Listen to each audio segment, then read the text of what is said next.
Hello my fellow hunter, and welcome to my summary of all the previous days of calculation. What's the best possible armor set and what's the best possible elemental switch axis for the title update for Gogmazios preparation build. First of all, I want to mention this video will be kinda misinformation after Gogmazios is released, because the calculation was made when we currently didn't know anything about the hit zones of Gogmazios. So depending on how elemental heavy or raw heavy the hit zones of Gogmazios will be, the weapon strength changes. So if he has high elemental hit zones, Artian weapons will be better. If he has more like raw based hit zones, like the Soshia switch axe will be a little bit more stronger. So please keep that in mind. As you already know, we have to use fire weapons to soften the tar from Gogmazios. After it's softened, we expose the dragon element weakness and we can deal dragon elemental damage.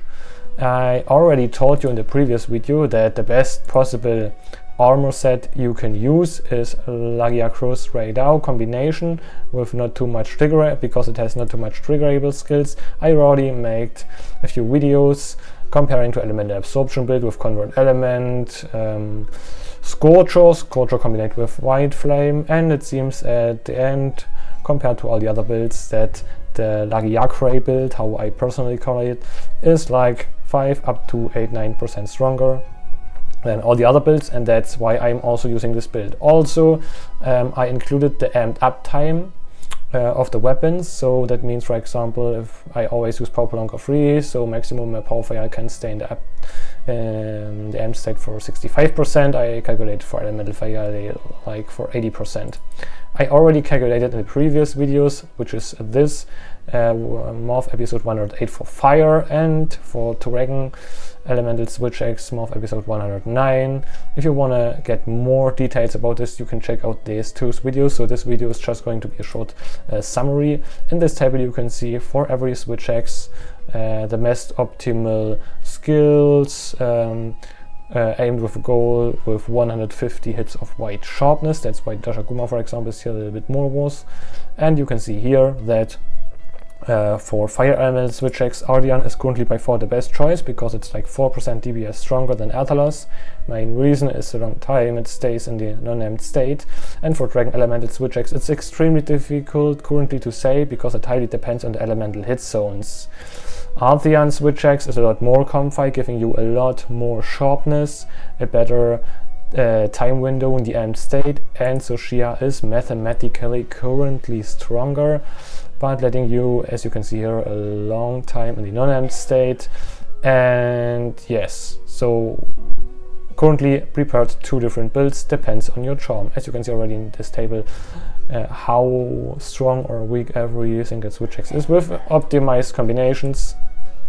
And now I am going to jump right into into the game, and I am going to compare two different charms.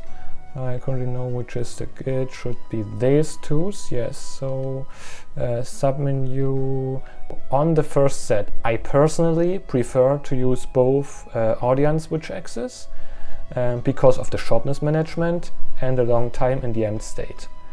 For this set with 2 times Artian switch axes, which is maybe mathematically not the strongest one, but by far the most comfiest one is this one, you need a attack boost level 2 charm with 1 slot.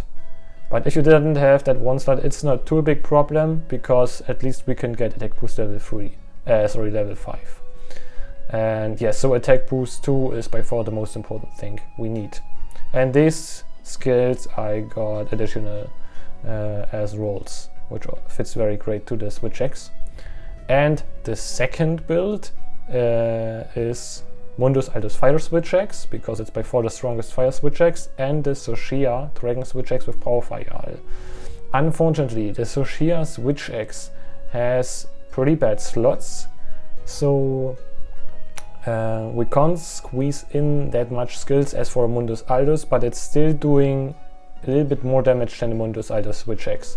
And because of this complicated situation, we have to use, if you want to use the Soshia switch axe, or in general, if you have a power prolonger level 3 charm with a level 1 slot, you can use the Sophia Switch X. You know, short recap about the armor sets we're using. We're using always the same armor sets. With the final build we get like maxed out attack boost with critical boost level 4, power prolonger level 3, weakness exploit maxed out, latent power level 4, counter strike maxed out, maximum might maxed out, divine blessing if you have some slots on your charm, evade extender level 2 from the radar arms, burst level 1 is absolute must. And we get set bonus radar's voltage for more max latent power uptime, and levitan's 4 for more crit. I'm also showing you the skills you got from your armor parts. From Ray Helm you got weakness exploit with maximum might. From the Udra chest you get counter strike level 2. From the radar arms you get evade extender level 2. From Lagiacro's coil weakness exploit and maximum might. And from the Lagiacro's greaves weakness exploit 2 and latent power. So I'm now showing you the different builds.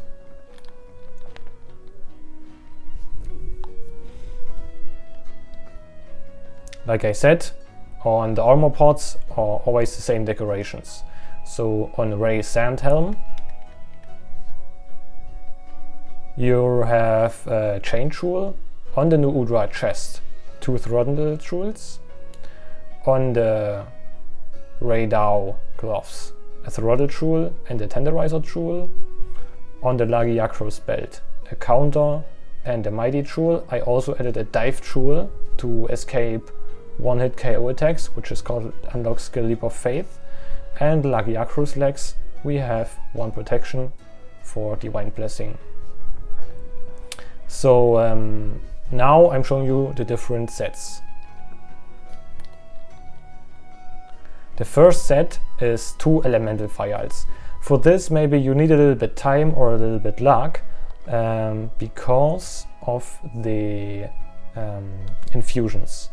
We like having on the first slot fire switch X, on the second slot a dragon switch X. For these both switch X's you need like similar infusions. The best possible infusion you can make is element infusion with 3 times attack infusion, then the corresponding element type, which is fire or dragon.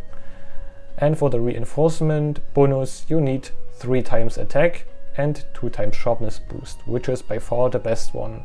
Mathematically 4 times sharpness boost and 1 sharpness a little bit stronger, but 2 times sharpness boost is by far the most comfiest thing to do. Yes.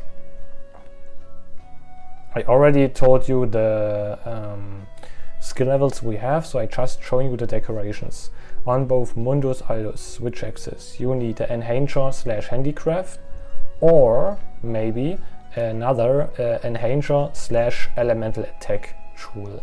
I just added this, so it shows you a little bit more easy way. And for the second level 3 slot it is Attack Jewel 3 to get Attack Boost level 5, and then also Critical Jewel level 3 to get Critical Boost level 4 with the additional Critical Jewel 1. As I already told you, for this set we are using a charm with Attack Boost 2 and 1 small slot if you have one. If not, it's also not a big problem. Okay, this for the first set, which is 2 times Artian. Focus of this set is to deal possible high elemental damage as much. And now to the second set, which is a little bit more complicated. Like I told you already before, we are using for this set a Power Prolonger 3 charm with 1 slot. So the slot hedge for this set is going to be a little bit different, but at the end we are having the same stats. As you can see here, attack boost 5 with critical boost 4. And the Sophia switch X a little bit more critical heavy. Yes. For the Mundus Aldus switch X, you're using attack jewel 3 and attack jewel 2. On our charm, as we have already attack boost level 5, additional critical jewel, so we are ending having up critical boost level 4. Now for the second switch X, which is the Blazing Makhachkala, which also has that White Flame Torrent skill on it. We already have Power Prolonger level 3, so we are going to use much critical boost as possible, because with Blazing Makhachkala, critical boost level 5 scales better than attack boost level 5. It does around like 6 up to 8 DPS more. So we are using Critical Jewel 3 with Critical Jewel 1, and on our charm, which has Power Prolonger level 3, also Critical Jewel 1. If it doesn't have that slot, you can choose another Critical Jewel here, so Critical Jewel 2 level here, and 1 additional Dragon Jewel. Mathematically, Attack Jewel is a little bit stronger than Dragon Jewel, but you have to take in consideration that this weapon only has 150 of Dragon Attack, which is an absolutely choke, so it's like more raw switch X. And considering we have to do a little bit Dragon elemental damage, I highly recommend to use a Dragon Jewel 2 on this slot edge here. Okay? So that's it with the set. If you have any questions or recommendations, you can tell me in the comment section. If I should make a complication of the top 5 elemental switch X, again, you can also tell me in the comment section down below. So thanks a lot for watching. See you next time, guys.